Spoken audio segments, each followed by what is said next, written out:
मोहन काका डाक विभाग के कर्मचारी थे। वर्षों से वे माधोपुर और आसपास के गांव में चिट्ठियां बांटने का काम करते थे। एक दिन उन्हें एक चिट्ठी मिली। पता माधोपुर के करीब का ही था, लेकिन आज से पहले उन्होंने इस पते पर कोई चिट्ठी नहीं पहुंचाई थी। रोज की तरह ही आज भी उन्होंने अपना थैला उठाया और चिट्ठियां बांटने निकल पड़े। सारी चिट्ठियां बांटने के बाद वे उस नए पते की ओर बढ़ने लगे। दरवाजे पर पहुंचकर उन्होंने आवाज दी, पोस्टमैन। अंदर से किसी लड़की की आवाज आई, काका वहीं दरवाजे के नीचे से चिट्ठी डाल दीजिए। अजीब लड़की है, मैं इतनी दूर से चिट्ठी लेकर आ सकता हूँ और ये महारानी दरवाजे तक भी नहीं निकल सकती। काका ने मन ही मन सोचा। बाहर आइए, रजिस्ट्री आई है, हस्ताक्षर करने पर ही मिलेगी।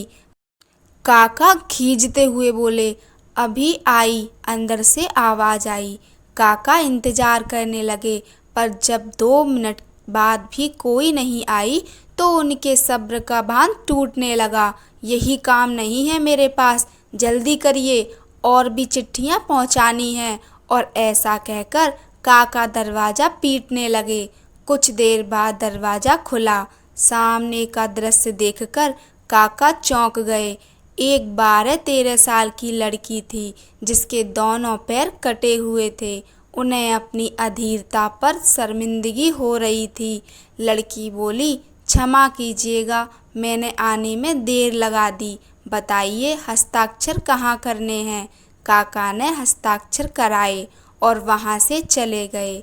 इस घटना के 8-10 दिन बाद काका को फिर उसी पते की चिट्ठी मिली।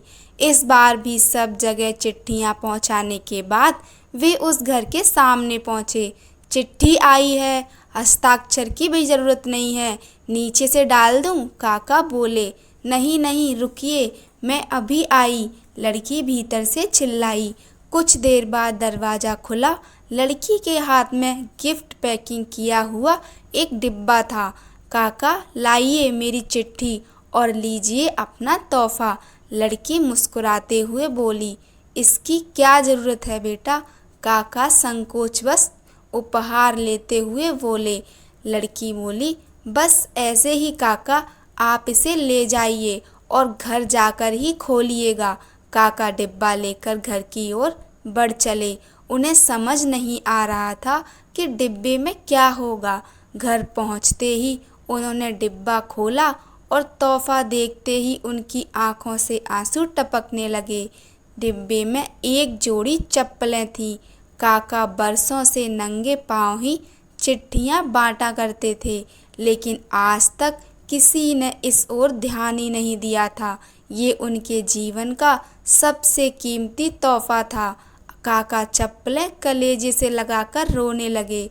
उनके मन में बार बार एक ही विचार आ रहा था, बच्ची ने उन्हें चप्पलें तो दे दी, पर वे उसे पैर कहाँ से ला कर देंगे। दोस्तों, संवेदनशीलता एक बहुत बड़ा मानवीय गुण है।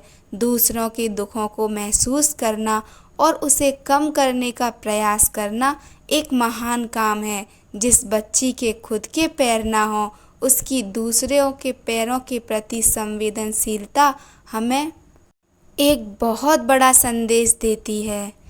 कहानी अच्छी लगी हो तो लाइक कीजिए, चैनल को सब्सक्राइब कीजिए। धन्यवाद। जय श्री राम।